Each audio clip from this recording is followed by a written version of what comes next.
I worked out in VR almost every day for over a year. I'm going to share exactly what I did, my results, and my program moving forward. But first, here's my stats. A year ago, I was 30 years old, 6'1", and about 73 kgs. I could also do about 5 pull-ups. The doctor's verdict? Skinny fat.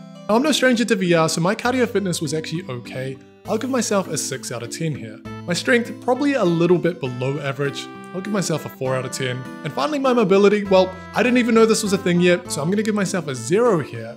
And yes, this is a bit of foreshadowing. The first 100 days is all about building the habit. Without failure, I have to clock a 30-minute workout using my Pico every single day. I didn't have a diet, I didn't have really any strict resistance training. It was more just like, if I felt like doing some pull-ups, then I would. And if not, no worries. And that was kind of it. Some days I might spend 30 minutes in VR and others I might spend up to 2 hours. Around this time, I started reviewing all of my favorite VR fitness games, and I started getting pretty damn good at rhythm games. Some of my favorites were the absolute classic Beat Saber, Les Mills Body Combat, Ragnarok, and Until You Fall. One of the first things I noticed about VR workouts is how it can absolutely break your time perception. You know how running on a treadmill at the gym, time seems to sort of move in slow motion and you feel like you've been running for over an hour, but then you look down and it's only been 4 minutes? Well, that doesn't happen in VR. In VR, time just flies by, and before you know it, you've been swinging your arms like mad for over an hour and are covered in sweat.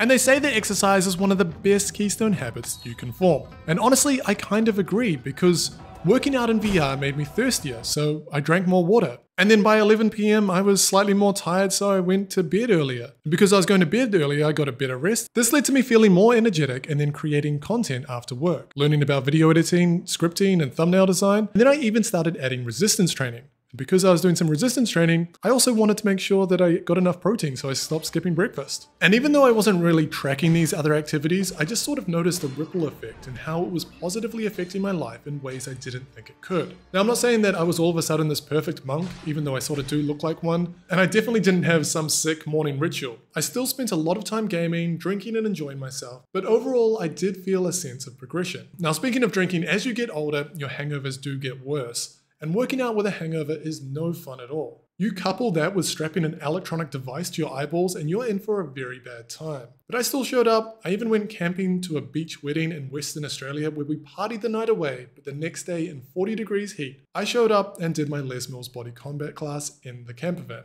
And by the end of the 100 days, unfortunately, I hadn't gotten any taller, but my pull-ups had gone up to 8, so I'll give myself a +1 to strength, +1 to cardio because I was now able to clock these 30-minute workouts much easier. And the mobility, well, that's still 0. Around this time, I was starting to play one of my favorite VR boxing games of all time, Thrill of the Fight, quite a bit more.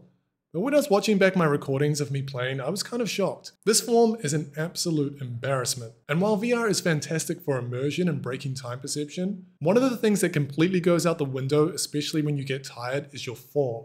And because I have no formal boxing training, I joined a gym in real life just to learn the basics. How to punch with the hips. I also wanted to start tracking my resistance training, so I built a 3-day full body workout resistance training split. So these were the first additions to my VR workout schedule. So I was still clocking a VR workout each and every day, but then once a week I was doing a boxing training. 3 times a week I was lifting weights. 1 in the gym and the other 2 I could do from home or at the park. I tracked all of this on a Google Sheet, and the idea was that each week I would try and beat my previous best to ensure progressive overload, not necessarily with every lift, more just my overall power for the push, pull, and legs. Now you can either pause it here and write it down, or I'll leave a link in the description so you can grab a copy of this too. And honestly, I was feeling incredible. This is probably the best shape I've ever been in my entire life. My strength had gone up massively in all areas. I could now do 12 pull-ups with pretty clean form, or if I just wanted to rip them out, my record was 20. And I kind of wish I could end the video here because it is all about to go downhill. I should also say that I watch a lot of fitness content to learn and bring their advice into my world, so I fully understand that my physique is not impressive at all, but fitness isn't comparing about yourself to others, it's about comparing yourself to your previous self and making progress. And for me, I was doing just that. I would say my strength was now up to a solid 7, cardio up to 8, and mobility, well, that's still a 0. During this period, I faced my biggest challenge yet, an injury. And it was very much a wake-up call, highlighting the consequences of spending years in front of a computer with extremely poor posture. Long story short, I have an entrapment somewhere along my ulnar nerve, which is causing all kinds of issues with my neck, back. I have a snapping elbow and cubital tunnel, and for a while I tried to get around this with left-hand pistol whip sessions, but after 230 days of unwavering dedication, I missed my first VR workout. And the disappointment, well, it was immense. I felt like I had let myself down. Doubt began to creep in, and at this point, I felt like I had failed my journey. And this setback, well, it didn't only affect my physical progress, but also my mental resilience, because then I missed 10 more workouts in a row. And this was very much the breaking of my keystone habit. After 230 days of experiencing the runner's high, I started to go to bed feeling a bit bad and, I don't know, a bit gross. So then I would stay up late and watch YouTube for way too long. Waking up would be an absolute battle, and I would smash way too much coffee before going to work and then coming home and have no energy but to play flat screen games. Once again, until late hours in the night. The cycle continues. I'd sort of returned to my old ways before starting the challenge.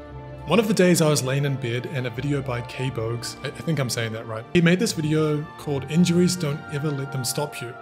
I don't know why this got recommended to me, but I am very happy it did, and I got a little bit of a motivation hit. So I decided to massively change my schedule here. I started seeing a physio and chiropractor for rehabilitation work and made modifications to my VR workouts.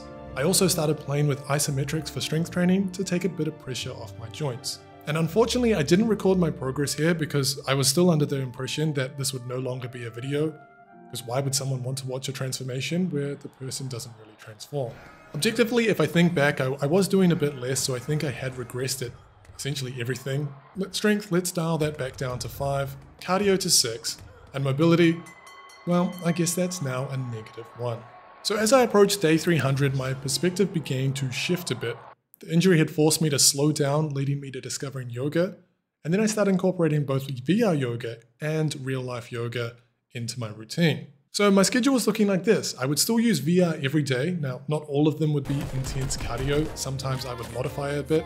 So for example, with pistol whip, I would take a much wider stance, and this is kind of embarrassing, but that actually is very much a stretch for me, and move side to side, and I would also forward fold when going under obstacles. Now this felt absolutely great for stretching out the inner thighs, hamstrings, and a bit of hip mobility. Then of course it is pistol whip, so there's still going to be a bunch of squats as well. And if I was feeling good, then I would just send it with Thrill of the Fight or a Les Mills Body Combat workout. And of course I review a bunch of VR games on my website and YouTube, so that always has me up on my feet. For strength training, I'm back to 3 days of calisthenics a week. I just do a full body basic circuit where I try to progress at pull-ups, push-ups, dips, and a leg movement. One day is yoga in real life, and one day is physio and rehab work. And then there is a bunch of mobility drills that I do throughout the day to break up being seated too long. So I am back at the point where I'm very active again, and I'm doing something every single day, which is something I definitely want to keep forever. I actually just tested my pull-ups and I can do 10 wide grip clean and about 18 when going for reps. This phase taught me the importance of listening to my body and understanding its limits. I learned that fitness is definitely not a one-size-fits-all journey, and it is crucial to adapt and find out what truly works for you. The integration of yoga has helped me identify my posture issues and develop a more holistic sort of approach to health and fitness. Now, fixing 10 years of neglecting posture isn't gonna fix itself in 100 days, probably not even a year, but this is something I will continue to work at. I think the biggest learning for me was how much better any sort of exercise made me feel each day, and how it sort of trickles down to every aspect of my day. And as long as I'm able-bodied, I never want to skip that again. And to anyone considering embarking on their own VR fitness journey, I think that VR in particular is an incredible, powerful tool. By far the best thing it does is helps us gamers, and maybe those that don't really like traditional exercise, form a good habit. Then, in my opinion, it is still one of the most fun and honestly most effective ways to get a good cardio workout in. With modifications and now mixed reality, it's becoming better and better at getting mobility work in. And strength training is probably still where it's at its weakest. I know some subscription services now allow you to bring weights in. I just can't ever see that being as effective as the basic bodyweight lifts like pull-ups and push-ups. And with the added risk of losing form while in VR, I think it's better to do it outside of the headset for now. That being said, the space is evolving, and I know Black Box VR looks very, very promising. It's essentially a gym where you're strapped in with a load of resistance bands. Looks completely rad, but I think it's a while away before that makes itself to our home. Now, if you do want to get your hands on that tracking dog, then I will put a link in the description for that. And it's completely free. Yeah, thanks for watching. Bye.